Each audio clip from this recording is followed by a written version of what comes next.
Deception is the name of the game for the world's most talented bakers on Netflix hit show, Is It Cake 2?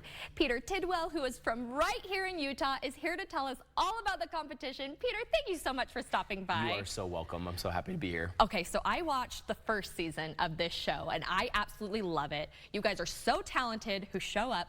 Tell us about the show, what it was like to compete on it, all the fun things. Yeah, it was so incredible because first off, the artists that they invited to be on the show are top notch. Yeah. I mean, you watch them on there, you're gonna just have such a fun time. Yeah. And just the amount of artistry that goes into each of these cakes is just incredible. So overall, the people I competed against, the whole studio production team was just incredible. We love it. Okay, when does the season premiere? Because no one's gonna want to miss this, I'm telling you. It's out on Friday, and all 8 episodes drop on Friday. So you can binge watch them, you can watch them slow, however you want to do it. Oh, I binge watch, and I tell you, I watch and I fast forward to the end to see if I can guess what is cake, and then I go back and watch you guys bake it. Well, it's so fun. They've made the show very interactive for people, which is just super fun. Love it. What was the most surprising thing about filming this competition? I would say the most surprising thing is just the amount of time that you're supposed to make a cake in, right? And I've been on TV shows before, on Food Network and things, and you have to make these amazing works of art in a short period of time. Right. And that's just so much pressure, and the pressure's never not there. Okay. So. Well, how do you handle the pressure then? If you're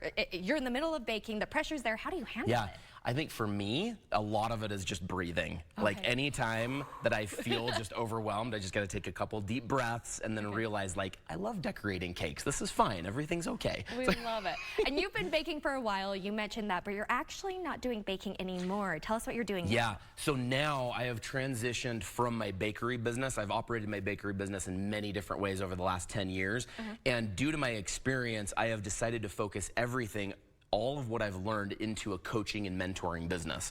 So now I focus on coaching bakery business owners, food business owners, and I coach them on mindset, very mental health focused, as well as marketing as well. But what I've learned in my journey is if you don't take care of yourself, you can't take care of your business or the people around you. And so I have a very big focus on mental health and taking care of yourself as well. I love that. I mean, and for those who watch the show, anytime someone talks about mental health, it is something that is near and dear to my heart. Tell us about your background in baking. How did that all start? Yeah, so before baking, I worked for my brother at Gandolfo's sandwich shop for 15 years. We love it. And that's where I got my roots in food. And then I started watching Ace of Cakes on the Food Network with Duff Goldman.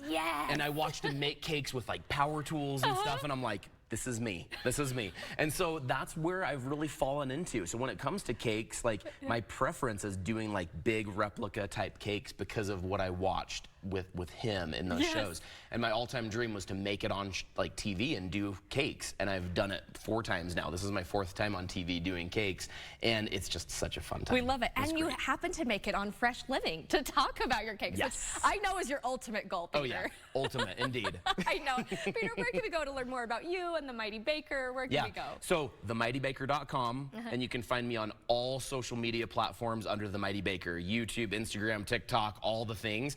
And then as well, I have a podcast that I put out every week on Wednesday, and it's focused on business as well as mindset and a lot of mental health tips in there that can help not only bakers, but any other business owner out there, because I very much focus on mental health for entrepreneurs in general. Great. Well, Peter, it's been such a joy talking to you. I can't wait to see your series. Thanks for coming in. Thank you so much.